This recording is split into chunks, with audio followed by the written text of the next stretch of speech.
특수교육학 같은 경우에는 이게 좀 중요하니까 플러스 알파 개념으로.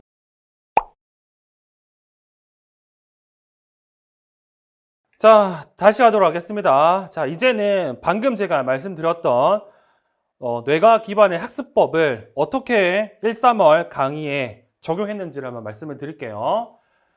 자, 제목은 다회도 개념 구조화 발입니다. 아까도 말씀드렸던 것처럼 제일 중요한 건 처음에 이 개념을 구조화하는 데 있습니다. 자, 1~3월 강의 같은 경우에는 이렇게 1월 3일부터 이렇게 시작을 하고요. 토요일 하루 이렇게 진행이 됩니다. 자, 수업은 이렇게 3일부터 진행이 되고 직강은 3일날 하지만 인강은 7일날 업데이트 되고요. 인강은 매주 수요일날 업데이트 하는 걸로 해놨습니다. 왜 시간차가 있느냐? 나중에 보시면 아시겠지만 제가 여러분들한테 자료를 드릴 거고 여러분들이 수업에 집중하도록 하기 위해서 그리고 인강을 조금 더 효율적으로 듣게 하기 위해서 나눠드리는 자료를 화면에다 다 편집을 할 거예요. 그렇기 때문에 편집하는 시간이 좀 필요하거든요. 그런 의미에서 인강은 좀 늦게 업로드 된다는 것 정도 기억하시면 되겠고 올해 같은 경우에는 알짜 교과서가 버전업이 됩니다. 그래서 실제 지금 1권은 편집이 끝났고 책이 나오면 되는 상태고요. 2권과 3권 또한 거의 편집이 끝났습니다. 올해는 제가 좀 작업을 빨리 한 편이에요. 자, 다회도 개념 구조화 같은 경우에는 알짜 교과서와 그리고 마인드맵을 바탕으로 특수교육학 전체를 이해하고 습득할 수 있는 강의라고 되어 있죠. 여기서 다 필요 없고 제일 중요한 건 이겁니다. 습득. 지금 시기에 해야 될 게 뭡니까? 라고 물어본다고 하면 특수교육학 관련된 내용을 여러분들이 습득하는 게 제일 중요합니다. 습득의 개념에 포함되는 게 정확하다는 게 제일 중요하죠. 오류 없이 정확하게 여러분들이 기억하고 이해하고 적용할 수 있도록 수업을 만들었습니다.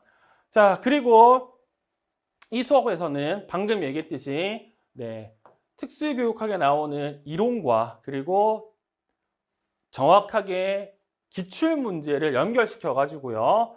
문제 해결력을 높일 수 있도록 강의를 만들었고 초수 같은 경우에는 전반적인 내용을 이해하도록 그리고 재수 같은 경우에는 최신 트렌드를 한번 보라는 의미에서 그리고 다시 한번 전반적 내용을 확인할 수 있도록 강의를 만들었습니다. 그리고 올해 강의 같은 경우에는 예전 강의와 다르게 아예 처음부터 수업을 예습과 그리고 본 수업 그리고 복습을 할 수 있도록 체계적으로 강의를 만들었어요. 예습 같은 경우에는 여러분들이 만약에 특수교육학 내용을 안다고 하면 이렇게 마인드맵을 통해서 쭉 볼 수 있도록 마인드맵을 미리 여러분들한테 전달해 드릴 겁니다. 그래서 이런 마인드맵을 드릴 거예요. 근데 이 마인드맵을 본다는 게 어떤 느낌이냐면 아까 얘기한 것처럼 특정한 내용을 보기 전에 나무보다 숲을 봐야 되거든요. 숲을 보는 용도로 이 마인드맵을 드리는 겁니다. 근데 이 마인드맵은 아는 사람이 보는 게 효과적이거든요. 내가 이거를 모른다고 한다고 하면 가장 기본적으로 관련 내용을 좀 알아보는 방법이 목차를 보는 방법이 있습니다. 목차를 딱 보고 이 목차에서 어떤 걸 얘기하는지 한번 예측하는 방법 그리고 예측을 통해서 어떤 내용이 있는지 눈으로 확인하는 방법을 통해서 오늘 배울 내용 또는 다음에 배울 내용들을 한번 떠올리는 방법이 있습니다. 그런 것들을 통해서 여러분들이 예습을 할 수가 있어요. 그리고 이게 싫다라는 분 같은 경우에는 여기 나와 있는 팟캐스트 형식의 오버뷰 또는 프리뷰 강의를 제가 여러분들한테 제공해 드릴 겁니다. 실제로 이 강의 같은 경우에는 일부 강의는 지금 제 유튜브 특수교육 임용 창고에 업로드가 되어 있거든요. 필요하신 분들 같은 경우는 한번 찾아보시면 좋을 것 같고 이런 식으로 되어 있습니다.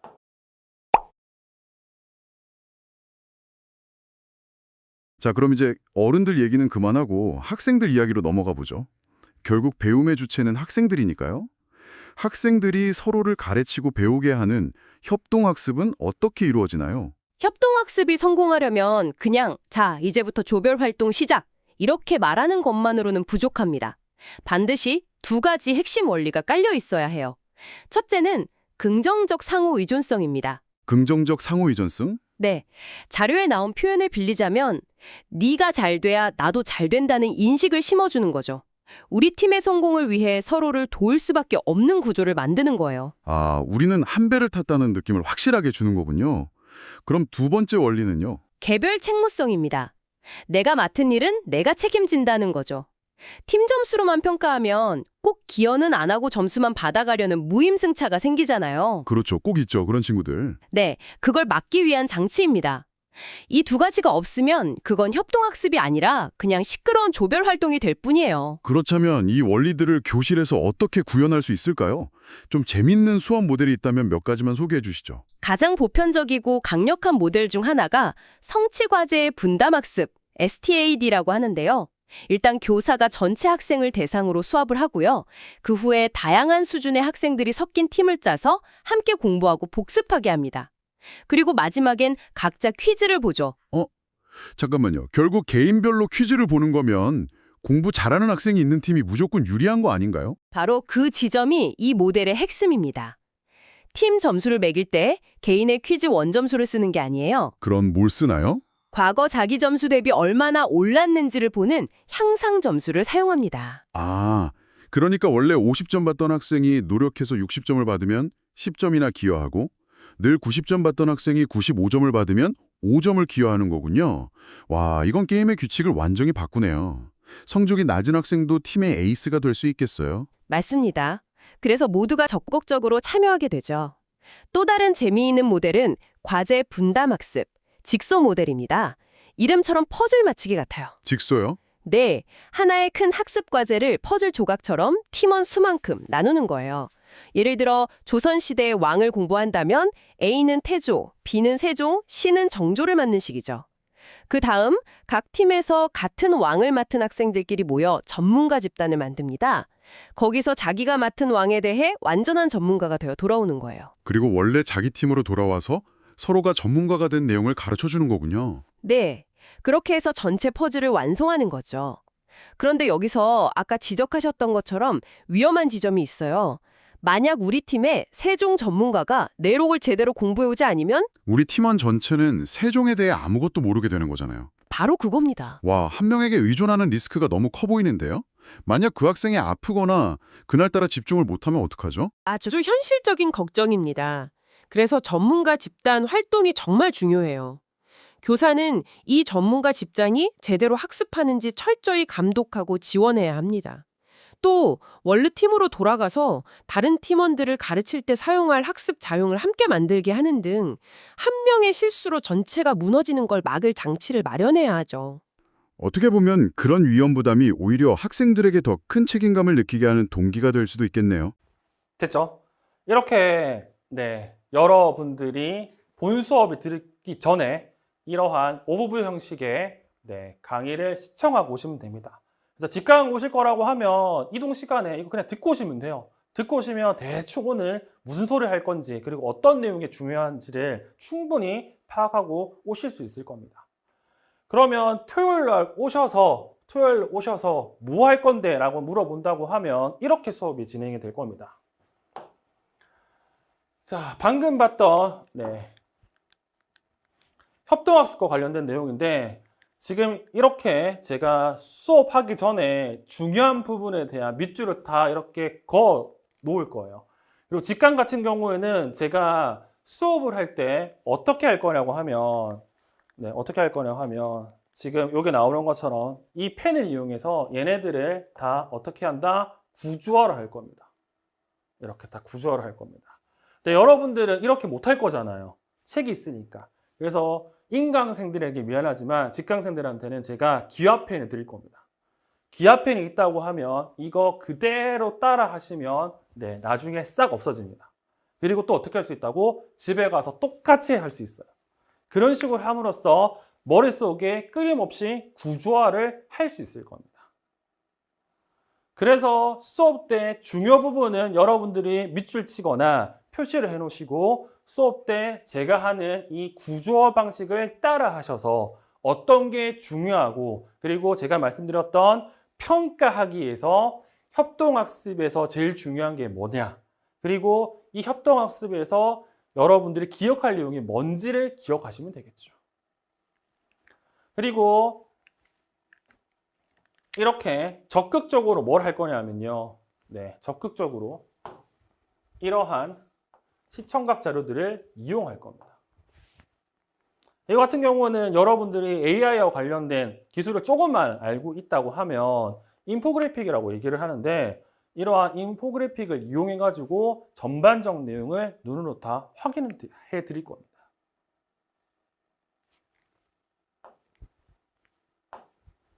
그래서 복습할 때는 어떻게 해야 되는데 라는 내용이 나오겠죠.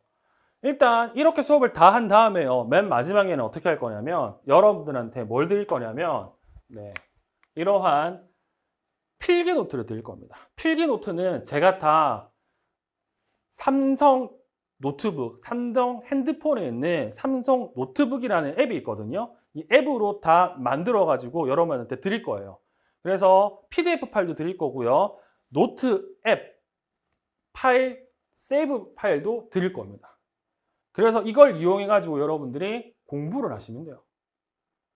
그래서 이걸 이용해서 여러분들은 수업을 들으면서 따로 필기할 내용을 최대한 적게 만들어 드릴 거고요. 그리고 이걸 이용해서 나중에 복습을 이용하시면 됩니다. 그리고 이걸 이용해서 수업이 다 끝난다고 하면 네, 맨 마지막에 이 내용으로 관련 내용을 다 정리하고 수업을 마칠 겁니다. 이것도 노트북 LM이라는 네, 구글에서 만든 걸 이용해서 수업을 진행할 예정입니다. 잘 만들었죠?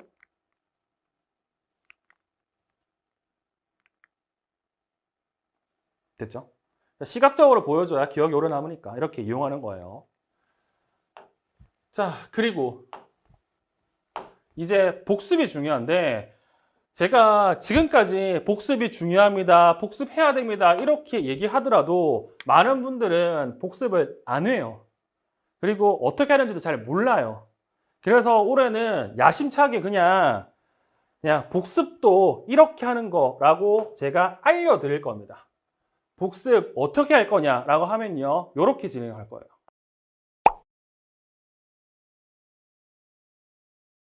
그럼 구체적으로 한번 살펴보도록 하겠습니다.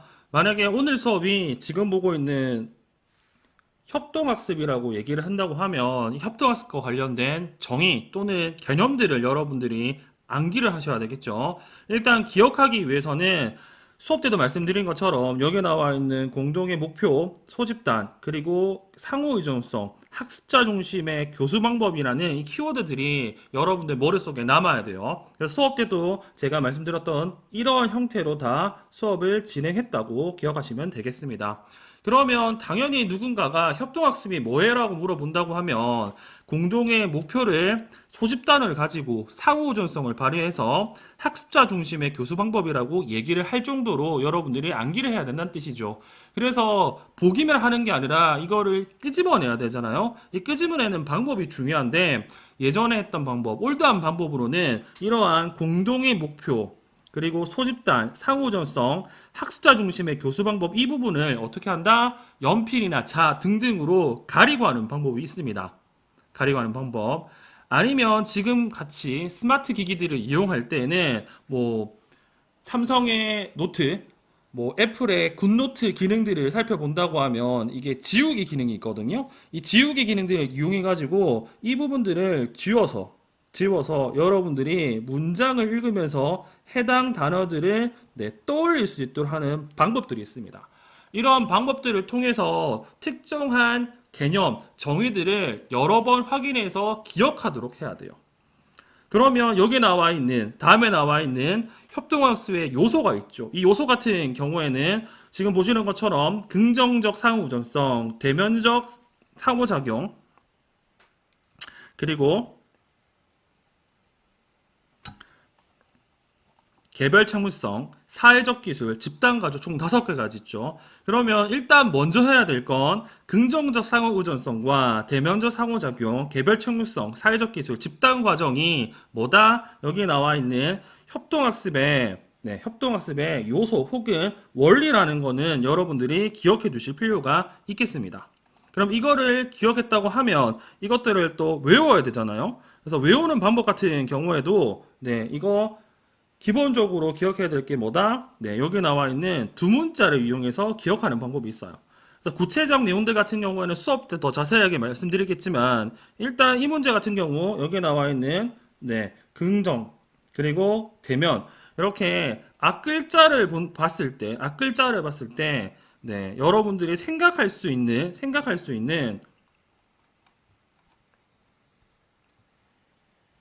내용들이 있을 겁니다.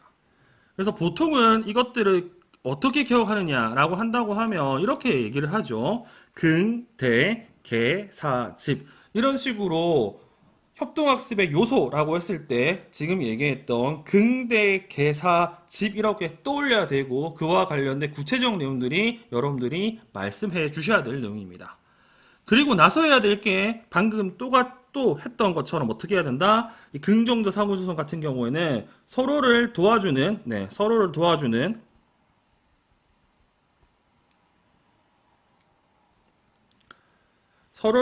도와주는 관계를 얘기하고 이러한 상호존성이 생기기 위해서는 집단 목표가 명시가 돼야 되고 그리고 이 목표 같은 경우에는 자료를 공유하고 서로 상호작용하는 역할을 담당한다는 내용까지도 기억해 두셔야 되겠죠. 마찬가지로 대면적 상호작용 같은 경우에는 학생들의 직접적으로 촉진시켜 주는 겁니다. 어떤 걸 집단의 목표를 성취하기 위해 즉 긍정적 상호작용성을 향상시키기 위해 하는 것이 대면적 상호작용. 이러한 대면적 상호작용 같은 경우에는 교사는 이 자리 배치를 통해서 이러한 대면적 상호작용을 향상시킬 수도 있겠죠. 그래서 이런 식으로 끊임없이 특정한 정의와 개념을 되뇌이고요. 그리고 이렇게 특정한 정의와 개념을 되뇌이고 기억한 다음에 이런 것들의 관계성을 구조화해서 기억해 두셔야 됩니다. 그리고 나서 또 할 수 있는 방법이 뭐가 있냐? 제가 또 나눠드렸던 이러한 필기노트가 있잖아요. 이 필기노트 같은 경우에도 이제 구체적인 협동학습의 유형들이 이렇게 언급이 돼 있을 겁니다. 그래서 구체적인 협동학습 유형 같은 경우에는 크게 본다고 하면 STL과 CP로 나누는데 여기 보시는 것처럼 얘네들은요 특징이 뭐가 있냐라고 물어본다고 하면 집단 보상과 개별 책무성, 성공기의 균등이라는 특성이 있어요. 근데 얘도 같은 경우도 외울 때도 뭐 집단 그리고 개별 그리고 성공기의 균등 이런 식으로 아마 암기를 하게 될 겁니다. 이게 암기를 하고 나면 하위 유형이 또 4가지가 있고 그 4가지가 여기 나와 있는 뭐 STAD 그리고 TGT 그리고 팀보조 개별학습 모형 직소 2 이런 식으로 언급이 될 거예요. 그러면 방금 얘기한 것처럼 이 STL 유형 안에는 STAD 그리고 TGT 그리고 TAI 그리고 직수2 이런 내용들이 있다는 것 정도는 당연히 뭐 방금 얘기했던 두 문자법이라든지 아니면 여러 가지 방법으로 본인들이 기억하면 되겠죠. 그 상태로 또 뭐 해야 되느냐? 이 STAD 같은 경우는 가장 큰 특징이 여기 나와 있는 역할을 나누고 향상 점수를 사용한다는 건데 이 향상 점수를 사용하는 뜻은 이 개인 평가와 집단 평가, 개인 보상과 집단 보상을 사용한다는 뜻이거든요. 그래서 누군가가 STAD를 물어봤을 때 가장 먼저 나와야 될 게 이런 개념들입니다. 그렇기 때문에 이 개념들 또한 이렇게 보고 나서 뭐 해야 되느냐? 당연히 얘네들을 여러분들이 떠올려셔야 돼요. 어떻게 떠올려야 되는데? 라고 물어본다고 하면 마찬가지로 이렇게 지워가지고요. 이거를 얘기할 수 있어야 됩니다. 이런 식으로 해서 여러분들이 관련된 정의, 그리고 관계, 그리고 단계도 봐야 되는데 단계는 아까 얘기했지만 지금 보는 게 아니라 이거 보고 나서 다음번에 봐야 돼요. 왜냐? 우리가 알고 있는 정보 종류가 다르기 때문에. 그래서 다음번에 볼 때 뭘 봐야 된다? 여기에 나와 있는 이 절차 내용대로 관련 내용들을 살펴볼 필요가 있겠죠. 그래서 지금같이 이런 식으로 뭘 하겠다? 특정한 수업이 끝나면 특정한 복습 수업이 따로 올라갈 거예요. 그래서 복습 같은 경우에도 나는 잘 모르겠다라고 한다고 하면 이 복습 영상을 따라서 공부하시면 여러분들한테 많은 도움이 되겠죠. 그래서 이런 식으로 지속적으로 수업이 진행된다는 사실을 기억하시면 될 것 같습니다. 그래서 조금 더 부연 설명을 한다고 하면 저렇게 여러분들 복습하고 나서 맨 마지막에 해야 될 게 뭐냐? 스스로 마인드맵을 만들어 보시는 겁니다. 그렇게 한다고 하면 결과적으로는 뭐가 된다? 백진출이 되는 거죠. 저렇게 해가지고 1, 3월에 배워야 될 가장 기본적인 내용을 암기하고 이해하는 수업이 진행된다는 것 정도는 여러분들이 기억하시면 좋을 것 같아요. 그래서 수업 같은 경우에는 이렇게 총 12주, 3주로 이렇게 진행이 되고요. 그 중에 몇몇 강의 같은 경우에는 이렇게 인강과 그리고 보강으로 진행이 되는데 직강 같은 경우에는 올해 어떤 좀 특징이 있냐면 직강 같은 경우에는 따로 보강 영상을 드릴 겁니다. 따로 신청하지 않아도 직강 학생들이 다시 수업을 들을 수 있도록 영상을 따로 지급할 거예요. 그래서 직강은 그냥 인강이 더 들어가 있을 거예요. 왜? 아까 봤던 예습도 봐야 되고 복습도 봐야 되기 때문에 주는 김에 그냥 보는 영상도 어느 정도 포함되어 있을 겁니다. 그래서 인강 같은 경우에는 원래 그대로 있고 직강 같은 경우에는 플러스 알파가 있다는 것 정도는 기억하시면 좋을 것 같고, 그리고 이 수업 같은 경우 장특급과 그리고 교육과정 수업 그리고 기출 분석 강의가 추가적으로 더 제공된다는 사실을 기억하시면 좋을 것 같네요.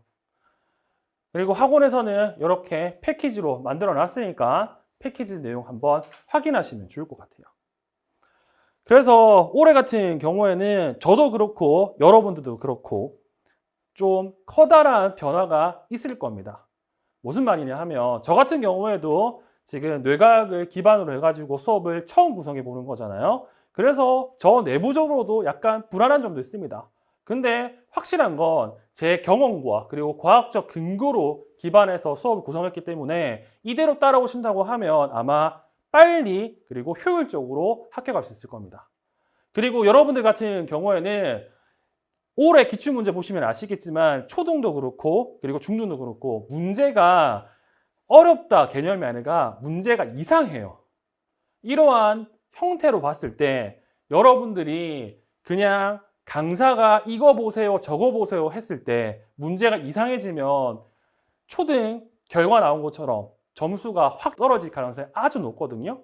그렇기 때문에 여러분 스스로 이제 공부할 필요성이 생긴 거예요. 그래서 이 방법대로 하신다고 하면 문제가 어렵든 쉽든 이상하든 간에 충분히 합격할 수 있을 거라고 생각이 됩니다. 그러니까 이 방법에 관심이 있다고 한다고 하면 한번 수강해 보시는 것이 좋겠죠. 그래서 오늘은 여기까지 진행하도록 하겠습니다. 저는 여러분들의 특수교육 임용 공부 시간을 단축시켜 드리는 최한솔이었습니다. 감사합니다.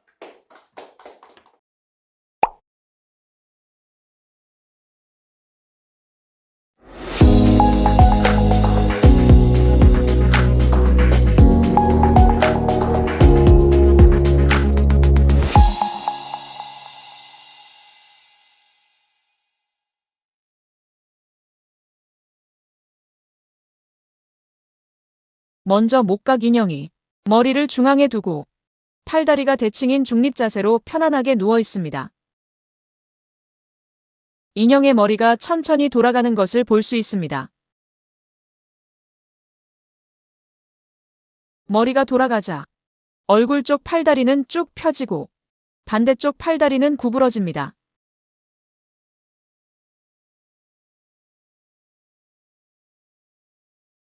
먼저 목각 인형이 머리와 등을 곧게 펼 중립적인 내발기기 자세로 준비하고 있습니다. 머리가 뒤로 젖혀지면 반사적으로 팔은 쭉 펴지고 다리는 구부러져 엉덩이가 낮아집니다. 반대로 머리를 앞으로 숙이면 팔은 구부러지고 다리는 쭉 펴지면서 엉덩이가 높이 들립니다.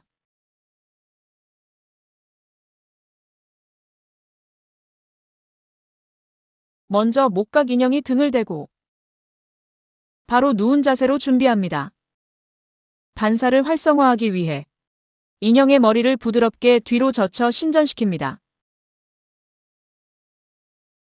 등이 활처럼 휘고 팔다리가 뻣뻣하게 쭉 펴지는 강한 긴장이 나타납니다. 다음은 반대 자세입니다. 엎드린 자세로 누워 준비합니다. 엎드린 자세에서는 검사자가 머리를 숙여 굴곡시키는 자극을 줍니다. 팔다리가 몸통 쪽으로 구부러지며 공처럼 둥글게 웅크리는 모습이 나타납니다.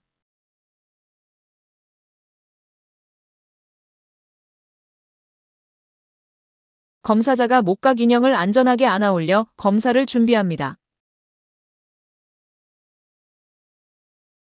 반사를 확인하기 위해 인형의 발바닥을 바닥에 대고 체중을 실어 자극을 줍니다. 양성 반응입니다. 다리가 뻣뻣하게 되는 건 비정상적인 높은 근육 긴장도를 의미합니다.